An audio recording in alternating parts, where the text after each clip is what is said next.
नमस्कार विद्यार्थियों, let's crack Rajasthan exam के ऊपर आप सभी का स्वागत है। मैं किंजल सोलंकी।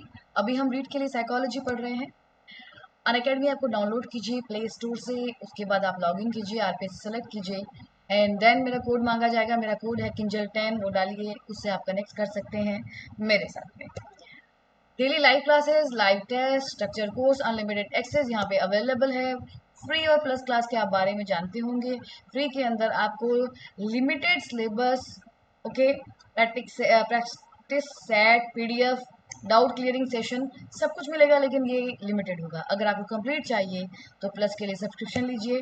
प्लस के अंदर फीचर्स मिलेंगे, घर बैठे टॉप एजुकेटर के द्वारा पढ़ सकते हो, एग्जाम को कवर कर सकते हो, रेगुलर क्लासेस रहेगी, लाइव टेस्ट रहेंगे, उसकी पीडीएफ मिलेगी। अगर कोई डाउट है तो उसको क्लियर किया जाएगा। तो हर एक फैसिलिटी आपको यहाँ पे मिल जाएगी। फतेह आरपीएससी स्कॉलरशिप टेस्ट, उसकी टाइमिंग एवरी संडे 4 बजे रहती है। आरपीएससी न्यू अनाउंसमेंट है, अगर आप 12 महीने का सब्सक्रिप्शन लेते हो तो 2 महीने का फ्री होगा, 24 महीने का लेते हो तो 3 महीने का रहेगा। सक्षम क्लासेस जो है वो यहाँ पे प्लस टेस्ट सीरीज है, यहाँ पे देख सकते हैं ऑल सब्जेक्ट्स है, टाइमिंग बता रखी है आप ही को। एंड एवरी सैटरडे 10 AM रहेगा। गरुड़ में आप देख सकते हो टेस्ट फॉर एसआई एग्जाम्स, ये संडे को 10 बजे सुबह रहेगा। ये है टॉप एजुकेटर जो गरुड़ में पढ़ाने वाले हैं। और समापन डेट आप देख सकते हो 9 जुलाई है, यहाँ पे 12 जुलाई है।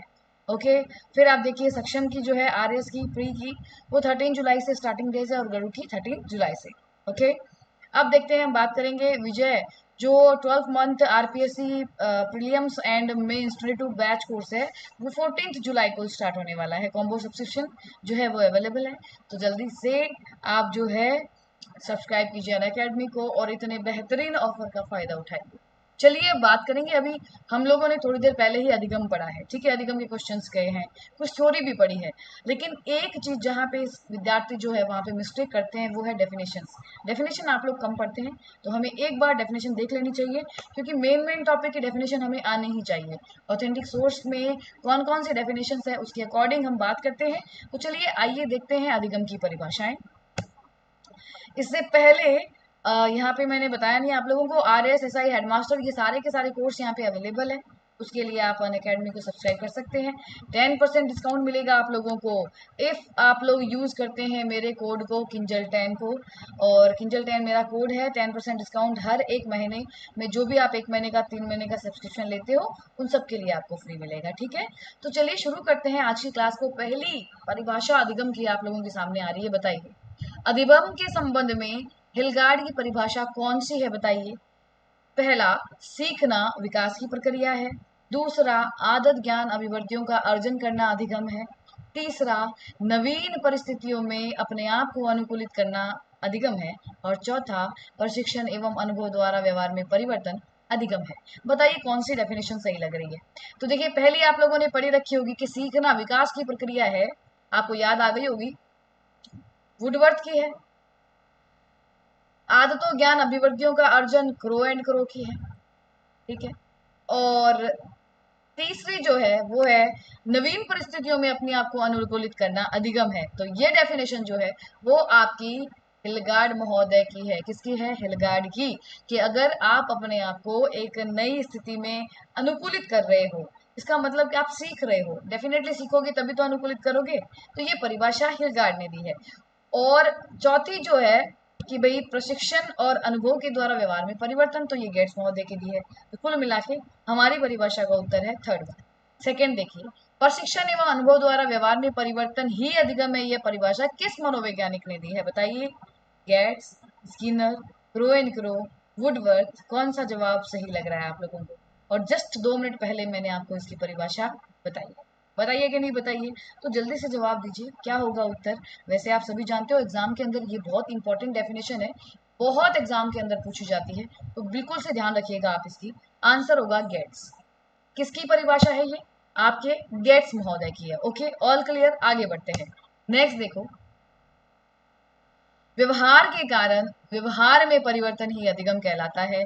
यह कथन किस मनोवैज्ञानिक का है? गिलफोर्ड, वुडवर्थ, वाटसन और पाउलर। किसने कहा है कि व्यवहार के कारण, आप जो व्यवहार करते हो भाई, सीखने के लिए कुछ व्यवहार तो होता है, तो जब आप व्यवहार करोगे तो उसकी वजह से आपके व्यवहार में परिवर्तन भी आएगा। तो ये डेफिनेशन देने वाले मनोवैज्ञानिक का नाम बताइए क्या है। तो आप सभी को पता है राइट आंसर क्या है, जल्दी से आंसर कीजिए, लॉक करते हैं आपके ए ऑप्शन को। मुझे पता है आप सभी का जवाब सही है, गिलफोर्ड इसका सही आंसर है। ठीक है, ये गिलफोर्ड की परिभाषा है। बढ़ते हैं अगली डेफिनेशन की तरफ। व्यक्ति में परिवर्तन ही अधिगम है जो वातावरण में परिवर्तन के अनुसरण में होता है। उक्त कथन बताइए किसका है। क्या कह रहे हैं परिभाषा के अंदर कि व्यक्ति में परिवर्तन ही अधिगम है जो वातावरण में परिवर्तन के अनुसरण में होता है। समझ आ रही है बात। तो ये डेफिनेशन देने वाले मनोवैज्ञानिक आप लोगों के अनुसार कौन से हैं बताइए। क्या डेनियल बेल है, क्या हिलगार्ड है, क्या पील है, या फिर स्किनर है? बताइए कौन लग रहे हैं। तो देखिए आपकी जो डेफिनेशन है उसका सही जवाब जो होगा वो होगा आपका पी। किसका होगा? पी। All clear. आगे बढ़ते हैं, नेक्स्ट देखिए। नेक्स्ट है आपकी अधिगम में वातावरण संबंधी आवश्यकताओं की पूर्ति के लिए व्यवहार में होने वाले सभी परिवर्तन शक्ति है। उक्त परिभाषा दी है थॉर्नडाइक ने, कॉल्विन ने, पील ने और गार्डनर मर्फी ने। तो क्या उत्तर लग रहा है आपको बताइए, जल्दी से आंसर कीजिए। क्या होगा? देखो क्या कहा है कि भाई अधिगम किसको कहोगे? वातावरण संबंधी आवश्यकताएं, भाई जो आवश्यकताएं उनकी पूर्ति के लिए होने वाले व्यवहार होने वाले सभी परिवर्तन।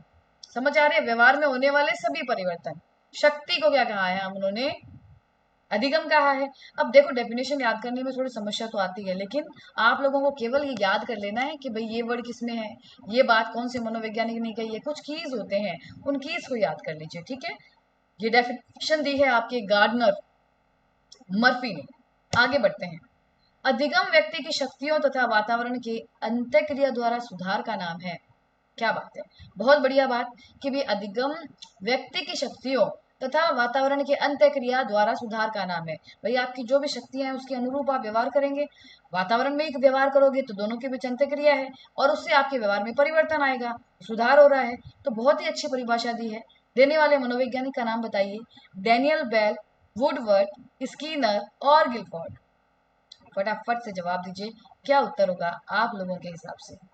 तो राइट आंसर, एकदम सही सोच रहे हैं आप, वो आंसर बिल्कुल सही है। डेनियल बेल मनोवैज्ञानिक जो है उनकी ये परिभाषा है, उन्होंने ये बात कही है।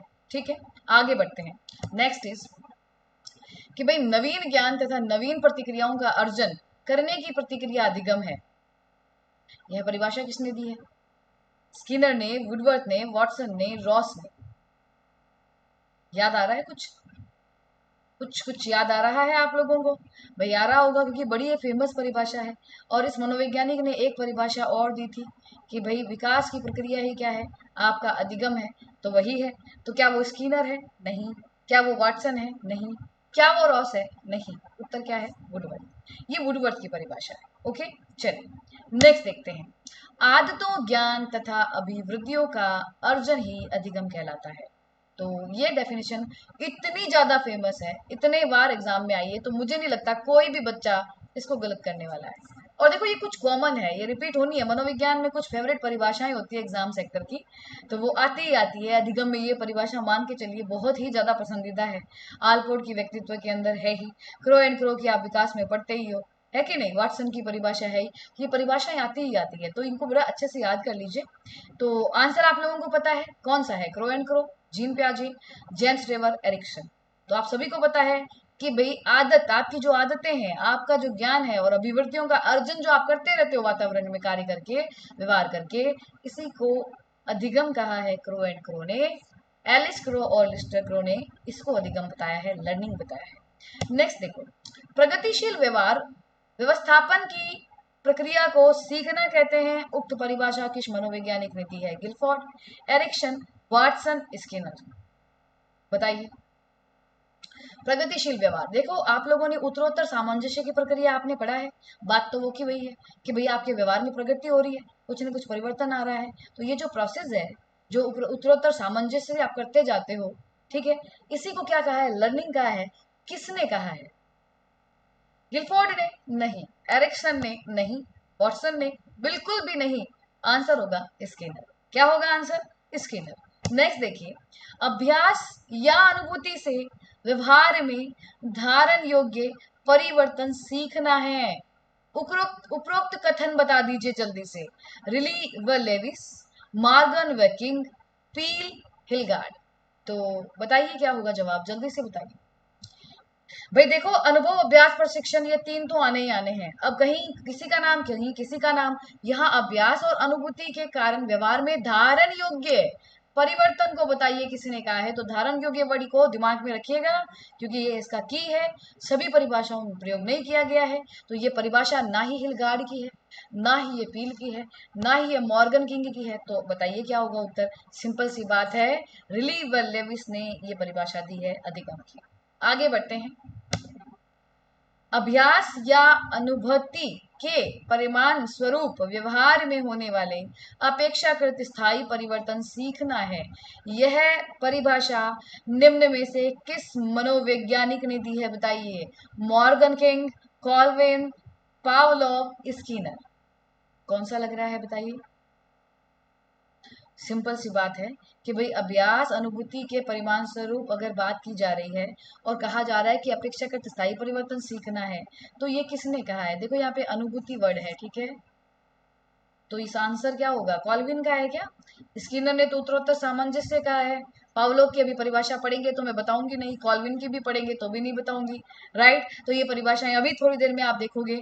तो सीधा सा बात है, जो एक आंसर बच गया है, आंसर किसका है, मॉर्गन व किंग का ही ये आंसर है। किसका है, मॉर्गन व किंग का ये आंसर है। All clear. आगे बढ़ते हैं। अनुकूलित क्रिया के परिमाण स्वरूप आदत का निर्माण ही अधिगम है। ध्यान से उत्तर देना है। Gates, Crow and Crow, Pavlov and Cattell. अब ये उत्तर आप लोग अभी बता दोगे, क्योंकि एक शब्द है इसके अंदर ऐसा जिसको देख के पता चल जाएगा कि भाई ये अधिगम तो इसी मनोवैज्ञानिक ने कहा है, क्योंकि एक सिद्धांत भी दिया था शास्त्रीय अनुबंधन का। अनुकूलित अनुक्रिया, जब आप अनुकूलन स्थापित कर लेते हो, अनुबंध कर लेते हो, तो उससे आप सीख जाते हो। ठीक है, तो अनुकूलित अनुक्रिया के, यानी अनुकूलित क्रिया कह लो, अनुक्रिया कह लो, के परिमाण स्वरूप आदत का निर्माण हो रहा है आपके अंदर। आपके व्यवहार में एक परिवर्तन आया, आपने कुछ सीखा है, इसी को अधिगम कहेंगे। किसकी डेफिनेशन के अकॉर्डिंग। क्या गेट्स है, नहीं। क्या क्रो एंड क्रो है, नहीं। क्या कैटल है, बिल्कुल भी नहीं। पावलोव महोदय ने ही क्या दिया है, अनुकूलित अनुक्रिया सिद्धांत दिया है। अनुबंधन के जनक जो कहलाते हैं, पावलोव कहलाते हैं। अगला देखो, पहले से निर्मित व्यवहार में अनुभव द्वारा सुधार अधिगम है।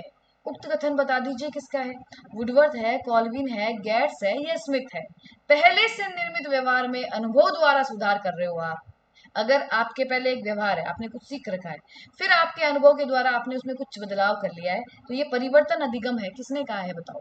क्या वुडवर्थ की परिभाषा है, पढ़ चुके हैं भाई, नहीं है। गेट्स ने क्या कहा है, नहीं। अब कॉल्विन और स्मिथ के अंदर आपको थोड़ी सी समस्या आ रही होगी, तो देखो सीधी सी बात है, स्मिथ की परिभाषा नहीं है, आंसर किसका है, कॉल्विन होगा। क्लियर, समझ आ गई बात। अगली परिभाषा देखिए। सीखना अनुभव के परिणाम स्वरूप व्यवहार में परिवर्तन द्वारा व्यक्त होता है। उक्त बताइए। क्रॉनबेक, पावलोव, रिलीव, लेविस, हिलगार्ड। क्या होगा उत्तर, जल्दी से बताइए।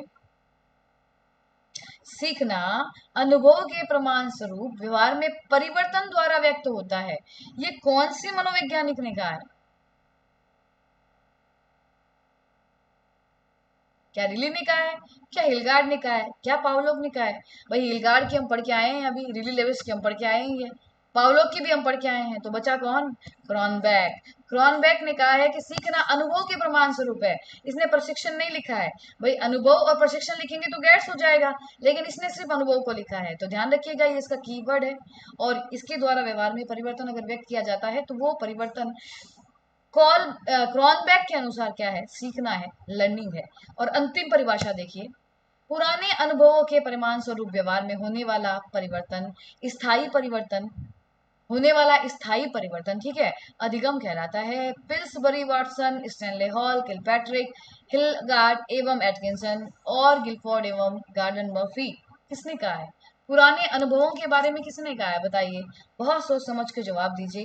आई थिंक आप लोगों ने जवाब सेलेक्ट कर लिया है, लेकिन ये इतनी कॉमन परिभाषाएं नहीं है, तो कुछ बच्चों को नहीं पता होगा, तो जान लीजिए। क्या पता ये परिभाषा आपके एग्जाम में आ जाए, तो मान के चलिए एक परिभाषा आपकी मेरिट को ऊपर भी ला सकती है और नीचे भी ला सकती है। तो हर एक परिभाषाओं को बड़े ध्यान से पढ़िएगा, एक बार में याद नहीं होती है, कीवर्ड को सिलेक्ट कर लीजिएगा और फिर याद कर लीजिएगा, ठीक है। तो आंसर जो होगा हिलगार्ड एवं एटकिंसन। तो ये थी कुछ आपकी महत्वपूर्ण परिभाषाएं अधिगम की, ठीक है। अब देखिए, थैंक यू सो मच ये क्लास अटेंड करने के लिए और अच्छे से मेरे साथ कनेक्ट करने के लिए। पर क्लास लेने का मतलब क्या होगा कि अगर आपने सीखा नहीं तो कोई मतलब नहीं है भाई। अधिगम का अगर प्रतिफल प्राप्त नहीं हो रहा है तो कोई बात नहीं है। ये 15 की 15 परिभाषा आप लोगों को आनी चाहिए कि अगली बार आप लोग गलत नहीं करो। अब देखिए, प्लस सब्सक्रिप्शन को जब लो तो किंजल 10 को डालना बिल्कुल ना भूलो। अब एक बात आप लोगों को बतानी है, जो बच्चे बहुत सारी बार बार गलतियां करते हैं, स्पेशल क्लास में ज्वाइन नहीं कर पा रहे हो आप लोग, तो एक बार मैं आप लोगों को बता देती हूँ। स्पेशल क्लास में ज्वाइन करने के लिए अनअकैडमी ऐप को डाउनलोड कीजिए, उसके बाद लॉगिन कीजिए। लॉगिन के बाद में आपको एक गोल सेलेक्ट करना है। गोल सेलेक्ट कीजिए आप RPSC। क्या? RPSC हमारा गोल है, इसको सेलेक्ट करना। जैसे ही सेलेक्ट करोगे आपको एक रेफरल कोड मांगा जाएगा, उस रेफरल कोड के अंदर किंजल 10 को डाल देना। क्या डालोगे? KINJAL किंजल 10। तो ये रेफरल कोड डालोगे, उसके बाद आप सब्सक्राइब कर लोगे और फिर आपको ये सब्सक्रिप्शन, ये आपका यहाँ पे कंप्लीट हो गया है प्रोसेस। अब अनअकैडमी को आप बंद कर दो चाहे। अब इसके बाद आपको मैं लिंक डाल दूंगी, वहां पे उस लिंक को कॉपी कर लीजिएगा और सीधा, कॉपी करने का जरूरत नहीं है, लिंक पे क्लिक कीजिएगा और सीधा आप कनेक्ट कर पाओगे मेरी क्लास के साथ में। स्पेशल क्लास के अंदर बिना किसी डिस्टर्बेंस के आप लोग अच्छे से पढ़ पाओगे। तो बहुत ही अच्छे तरीके से जुड़िए और वहाँ पे सीखिए, वहाँ पे मूल्यांकन सही प्रकार से हो पाएगा आप लोगों का। तो स्पेशल क्लास में आप लोगों का इंतजार रहेगा। तब तक के लिए सभी को मेरा नमस्कार और मिलते हैं कल की क्लास में। बहुत इंपॉर्टेंट क्लास है, इसकी सूचना दे दी जाएगी। रात को मैं एक शॉर्ट डालूंगी, वो जरूर देखना कल की क्लास के बारे में। तो सभी को मेरा धन्यवाद। Thank you so much.